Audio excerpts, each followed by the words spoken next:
In this video, we break down the worst chimpanzee attacks ever recorded, from a suburban pet that erased its owner's face to a professional handler overpowered during a routine session. We start with the case that proves familiarity is no shield, because for this first victim, the predator was hiding in plain sight for years. It was March 15, 2015, and morning mist lingered beneath the dense canopy of a western Uganda forest reserve. Narrow dirt trails wound through damp undergrowth as colobus monkeys moved overhead, and distant pant hoots carried through the trees. Park rules required visitors to remain in tight groups and keep at least 7 meters, about 23 feet, from habituated chimpanzee communities.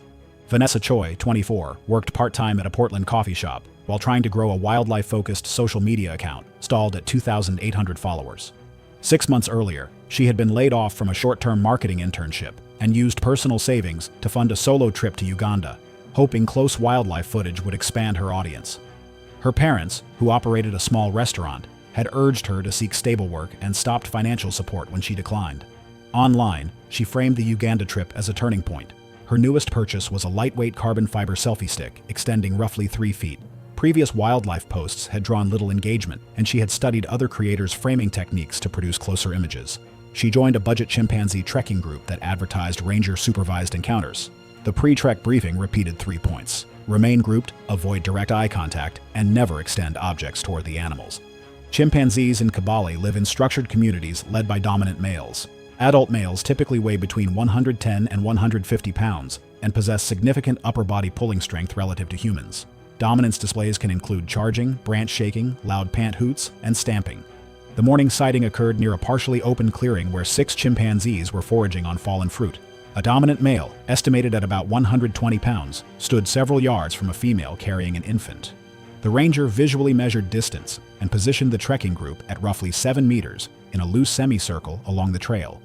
Vanessa stepped slightly forward to frame herself with the chimpanzees behind her. She raised the selfie stick above shoulder height, angling the camera back toward her face and the animals. The wrist strap was looped tightly around her forearm. The extended pole reduced the apparent spacing between her and the chimpanzees by several feet.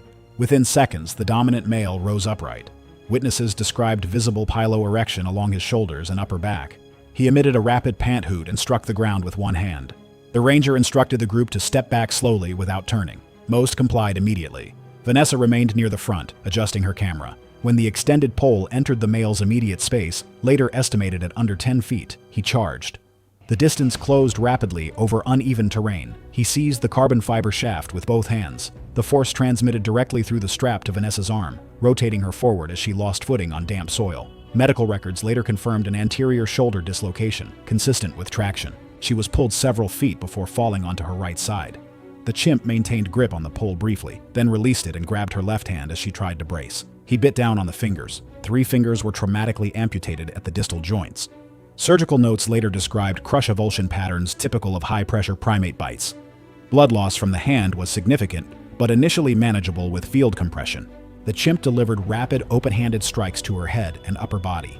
Vanessa sustained a depressed skull fracture above the left temporal region, consistent with high-force impact against the ground. The broken selfie stick remained attached to her wrist. The chimp briefly gripped the fractured shaft and struck downward before discarding it. The carbon fiber pole, later recovered in 2 pieces, showed splintering at the midpoint. The entire contact lasted under 2 minutes. The male delivered a second bite to her forearm and several rapid strikes before breaking contact. He moved back toward the vegetation, vocalizing and performing brief display movements. Nearby chimpanzees increased their distance and did not join the encounter. The ranger held position until the male created clear separation before moving in.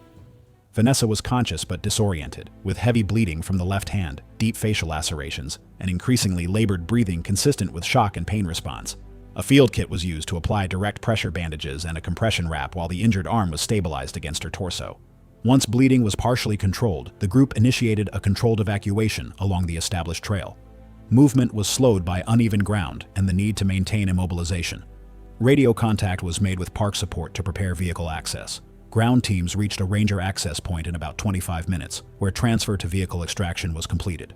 At a regional hospital, imaging confirmed a depressed skull fracture with intracranial bleeding, multiple rib fractures, and extensive soft tissue trauma.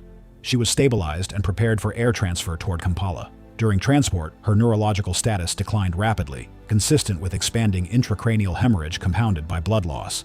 She suffered cardiac arrest en route. Resuscitation efforts were unsuccessful. The official report listed the cause of death as severe traumatic brain injury with intracranial hemorrhage, with contributory hypovolemia from upper extremity trauma. Review of recovered camera data, ending when the device struck the ground, confirmed the 7-meter guideline had been breached by the extended pole before the charge. No other visitor made physical contact with the chimpanzee. Wildlife authorities later reinforced minimum distance enforcement and formally prohibited extended poles and selfie sticks during chimpanzee treks.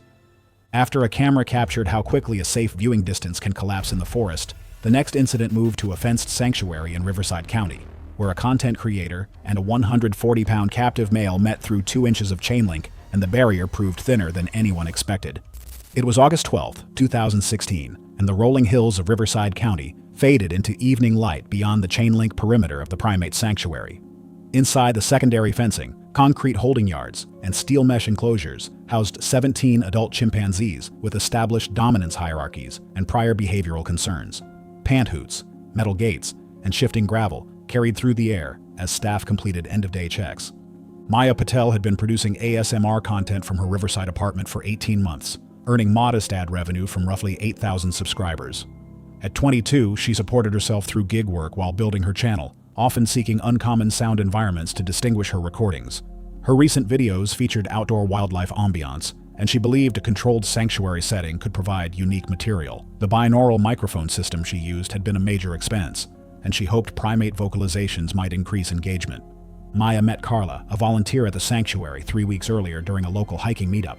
After several conversations, Carla agreed to let Maya set up near the exterior mesh during evening feeding, instructing her to remain outside the barrier and avoid placing hands or face near openings. The enclosures used layered fencing, an interior holding structure, and an outer chain link fence with roughly 2-inch gaps. The design reduced, but did not eliminate reach. Posted signs warned visitors to remain at least 3 feet back due to chimpanzees' arm span, which can exceed 4 feet when extended. Chimpanzees in captivity can display sudden aggression, particularly adult males reacting to perceived provocation or status pressure.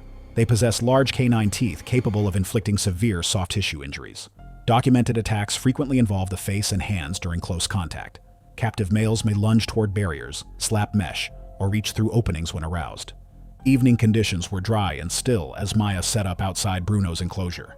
The adult male chimpanzee was eating fruit and commercial primate chow in the adjacent yard. Carla unlocked a side access gate for equipment entry, then left to complete cleaning tasks in another building, reminding Maya to secure the gate when finished.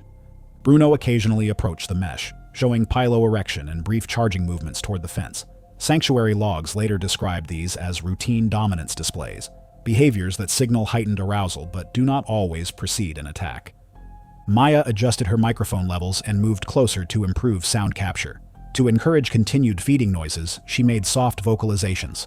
When she leaned forward, her face came within approximately 18 inches of the fence, inside the documented reach of an adult chimpanzee's arm if fingers extend through the mesh. One microphone cable draped across her shoulder toward the barrier. Without warning beyond a rapid forward movement, Bruno lunged. He thrust one arm through the mesh, grasping the dangling microphone cable and part of Maya's clothing. The sudden pull drew her head forward against the chain link. Her nose and upper lip pressed into the metal grid, placing soft tissue within reach of Bruno's mouth through the opening.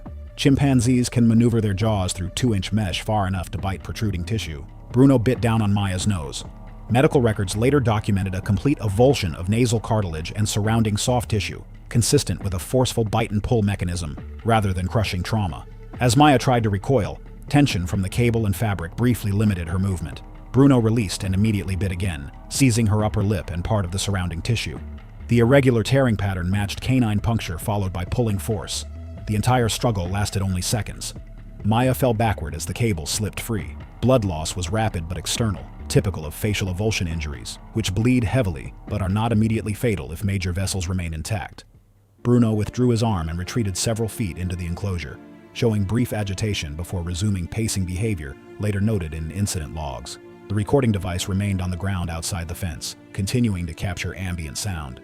The attack lasted less than 15 seconds. Maya remained conscious, vocalizing and attempting to cover her face. Although nasal airflow was compromised, her airway remained open. There was no loss of consciousness from the bite itself. Carla returned approximately 20 minutes later during an equipment check and found Maya seated against the fence, bleeding heavily. She called 911 and applied gauze from the sanctuary's first aid kit to control hemorrhage. Paramedics arrived within 12 minutes and transported Maya to the hospital. Emergency physicians secured her airway, administered intravenous fluids, and began surgical stabilization. She survived the initial operation and later underwent multiple reconstructive procedures, including staged nasal reconstruction using grafts. The audio recording provided investigators with a clear timeline from setup through the lunge and aftermath, but did not change the physical evidence documented at the scene. The sanctuary closed 6 months later following insurance review and regulatory scrutiny over access policies. No criminal charges were filed, as Maya had entered with staff permission but outside standard visitor hours. Civil claims were settled privately. Bruno remained housed in a restricted facility under reinforced no-contact protocols, and the incident was added to statewide records, documenting severe captive chimpanzee attacks in the United States. After a face was torn apart through nothing more than a fence opening, the next breach wouldn't happen outdoors at all. It would unfold inside a secured research corridor, where a lone graduate intern and a 160-pound captive male turned a momentary power reset into another brutal reminder of how little margin exists between routine and catastrophe. It was November 8, 2017. Inside a Midwest primate research facility, filtered air moved through sealed concrete enclosures along the east wing. Steel doors with electronic locks housed chimpanzees in long-term studies. During evening procedures, fluorescent lights flickered as systems briefly shifted between primary and backup power. Derek Walsh, 23, had been an unpaid biology graduate intern for 8 months while sharing housing near campus. He assisted with enrichment and data collection involving Leo, an adult male chimpanzee used in touchscreen and object recognition studies. Derek's academic interest in primate learning had led him to demonstrate how keycards opened doors during routine cleaning, a practice supervisors had discouraged because it increased proximity to adult males. He often spent extended time near Leo's enclosure during feeding and sanitation rounds, holding objects up to the reinforced viewing panel while explaining procedures aloud. Prior reminders had been documented about maintaining distance from adult males, especially during periods of heightened arousal. Derek's thesis focused on observational learning in captive primates, and he logged informal notes about Leo's attention to human routines, though these observations were not part of the approved protocol. Adult male chimpanzees typically weigh between 120 and 170 pounds, but possess significantly greater upper body strength than adult humans, particularly in pulling force. Bite force estimates range from 1,000 to 1,300 pounds per square inch. In captivity, aggression most often occurs during dominance displays or territorial responses, and severe attacks frequently involve the hands, feet, face, and genital area. That evening, Derek entered the East Wing corridor for routine cleaning with his magnetic keycard clipped at his waist. A brief power fluctuation caused lights to flicker and certain electronic door systems to cycle before backup generators stabilized the load. During that reset window, Derek stepped closer to Leo's enclosure to check the feeding slot latch. Leo reached through the partially open slot and grabbed the dangling keycard, pulling it inside with the rapid arm extension typical of adult males accustomed to food retrieval. Instead of immediately notifying security, Derek moved closer and attempted to retrieve the card through the slot. Leo retreated slightly inside the enclosure while holding it. When Derek leaned forward and extended his arm deeper into the opening, Leo lunged and seized his forearm, pulling him against the door. At that moment, the internal secondary latch, required to be manually seated after feedings, had not been fully engaged. Inspection later found it resting in a near-closed position, rather than locked. With the latch partially unsecured and the door not fully seated after the earlier power cycle, Leo's pull, combined with Derek's forward pressure, caused the door to shift within its frame. The movement created enough clearance for Leo to force the barrier open and enter the corridor. The chimpanzee immediately initiated a dominance attack. Leo knocked Derek to the concrete floor using both arms and body weight, striking and biting in rapid succession.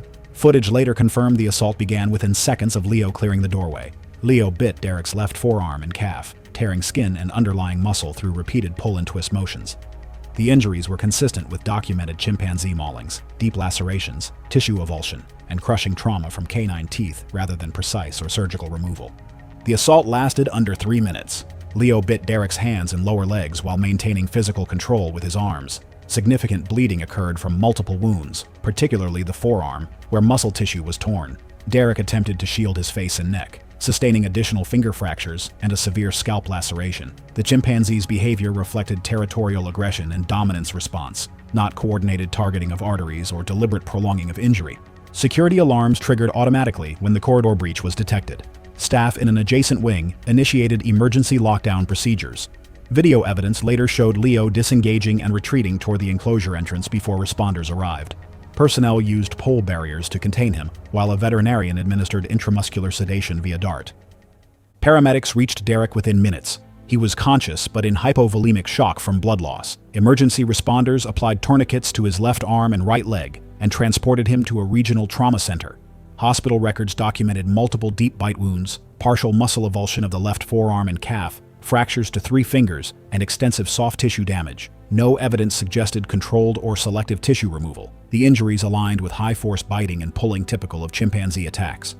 Derek survived emergency surgery, but required multiple reconstructive procedures over the following year to address muscle loss, nerve damage, and reduced mobility in his left hand. The Institute immediately banned solo work with adult males and required dual latch verification for corridor access. Regulators were notified under wildlife incident rules, and Leo was moved to a higher security primate facility. Official reports attributed the event to human error and an incompletely secured latch, reinforcing that adult male chimpanzees, regardless of conditioning, can exhibit sudden, severe aggression. After one man learned that a few inches of access control can collapse under pressure, the lesson followed him west, into a crowded California zoo, where a fitness influencer, a tow rope, and a 150-pound adult male named Koba would collide in front of thousands. It was June 23, 2018. Wide concrete walkways at a large accredited zoo in California curved past reinforced enclosures of glass, mesh, and deep setback barriers. Signs outlined strict no-contact rules as staff moved through the afternoon crowd. Beyond the viewing line, a tiered chimpanzee habitat of artificial rock and climbing structures was engineered for secure containment. Marcus Rivera had been working as a personal trainer in Oceanside for 3 years, building a modest online following through fitness challenge content. At 26, the recently divorced father supplemented his income with sponsored posts and short-form strength demonstrations. He compared human lifting statistics with published data on animal strength, including research showing chimpanzees possess disproportionately strong upper bodies relative to their size. Marcus's 220-pound frame and powerlifting background led him to frame the segment as a comparison of leverage and grip endurance rather than a direct fight. The chimpanzee habitat used reinforced laminated glass, dry moats, and climbing structures. The colony included Koba, an adult male. Adult males can deliver bite forces over 1,000 pounds per square inch, and often target the hands, face, and genitals in serious attacks.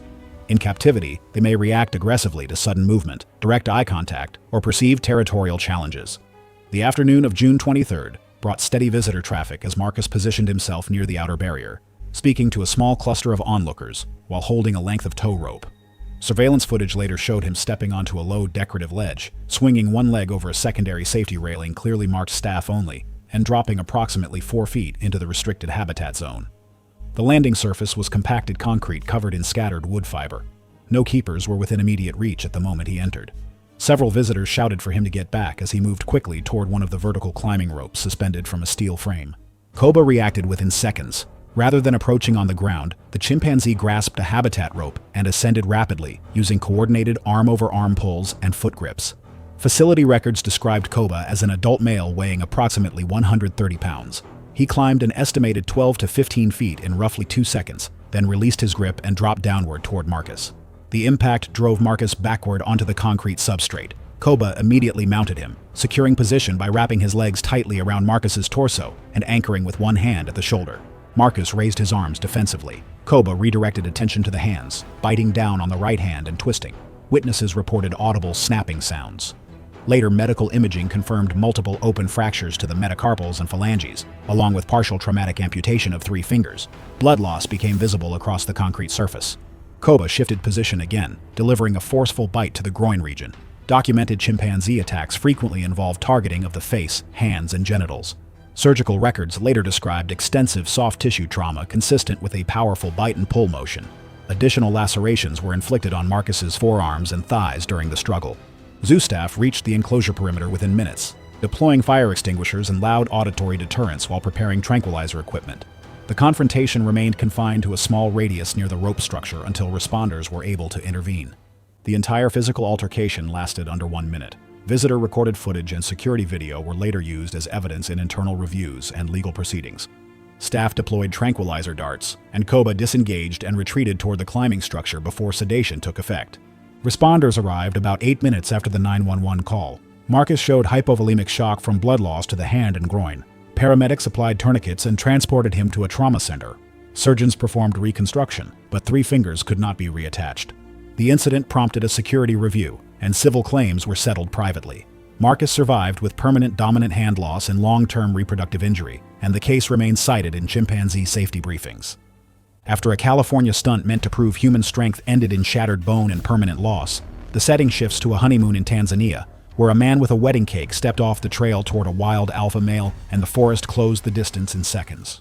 It was September 19, 2014. Steep forested slopes above a large Central African lake sat under humid morning air, beneath dense mahogany and fig canopy. Narrow clearings cut through the woodland, shaped by seasonal rain and wildlife movement. Wild chimpanzee groups moved between feeding areas, marked by distant panthoots and branches shifting overhead. Elias Novak, 28, and Clara Novak, 28, had been married for 1 week. The couple lived in Minneapolis and had saved for 2 years to purchase a modest safari package that included a guided chimpanzee trek. Elias worked in IT support for a regional healthcare provider, and Clara was a dental hygienist. Neither had practical experience with wild primates beyond zoo visits and documentaries. Their trekking group that morning included 6 tourists and 1 licensed local guide. During the pre-hike briefing, the guide repeated 4 rules: maintain a minimum distance of 23 feet, move slowly, do not offer food, and never attempt physical contact. Gombe's chimpanzees are fully wild. Since the 1960s, beginning with research led by Jane Goodall, the park has been closely studied for chimp social structure and male dominance hierarchies. Adult males compete intensely for status, with displays that include charging, branch dragging, loud vocalizations, and directed aggression. Although chimps in regulated tourism areas are usually wary of humans, they may respond defensively if personal space is breached. Serious attacks commonly involve bites to the face, hands, and genitals. Fatalities in park settings are rare, but sustained contact with an adult male can cause severe trauma. That morning, the chimpanzee group was foraging on fruit in a low clearing. 1 adult male sat slightly apart, scanning the area.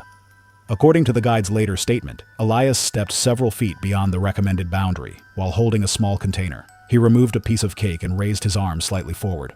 The guide instructed him to step back. Elias remained in place for several seconds. Clara stood behind him and to the right, about 20 feet away, holding her phone. The chimpanzee's posture changed. Witnesses described the male rising from a seated position into a bipedal stance, with piloerection visible along the shoulders. He emitted a short pant hoot and began a rapid forward charge. The distance closed in less than 2 seconds. Elias turned to retreat, but stumbled on uneven ground. Initial contact was directed at Elias's upper body. The chimpanzee struck and pulled him down. Bites were concentrated on the face and hands, consistent with known chimp aggression patterns targeting areas used in threat displays. Clara and the guide reported hearing Elias shout once before the chimpanzee dragged him several feet across the clearing. The guide attempted to intervene using loud vocal commands and threw a stick toward the animal to create distraction. 2 additional chimps vocalized from nearby trees but did not join the contact. The adult male maintained grip for several seconds, biting repeatedly at the face and left forearm. Severe lacerations occurred across the cheeks and jawline. 2 fingers on Elias's left hand were partially amputated during defensive movements. The chimpanzee disengaged briefly, then lunged again when Elias attempted to crawl backward. A second bite to the neck caused deep penetrating trauma below the jaw. The guide struck the ground with a branch while shouting and moving closer. At that point, the chimpanzee released and retreated about 15 yards, continuing to vocalize before rejoining the group. From first contact to disengagement, witnesses estimated less than 1 minute had passed. Elias remained conscious but was bleeding heavily from deep facial and neck wounds. Clara used a spare shirt to apply pressure while the guide radioed park staff for emergency assistance. Rangers arrived in about 18 minutes and arranged evacuation to a lakeside medical post. By the time he reached care, significant blood loss had occurred. Responders documented extensive soft tissue trauma to the lower face, avulsion injuries involving the nose and lips, fractures to the left cheekbone, and deep puncture wounds to the upper neck. He went into cardiac arrest during transport. Resuscitation efforts began immediately upon arrival at the clinic, but were unsuccessful. He was pronounced dead shortly afterward. The medical report determined the cause of death to be hemorrhagic shock due to vascular injury to the neck, combined with severe facial trauma. There was no indication of prolonged contact beyond the initial encounter. Clara's phone recording captured the chimpanzee's initial display before the device fell. Audio review confirmed the attack was brief. Authorities documented disturbed soil, blood evidence, and drag marks of about 6 feet at the scene. The chimpanzee group showed no abnormal behavior afterward. Officials concluded the incident resulted from close-range intrusion and violation of park distancing rules. Elias Novak died 1 week after his wedding, in a forest clearing where wild primates operate under natural social rules. Physical evidence, medical findings, and witness statements aligned with a brief, high-intensity defensive attack by an adult male chimpanzee triggered by proximity and unauthorized food presentation. Thanks for watching. If you like these stories, click here.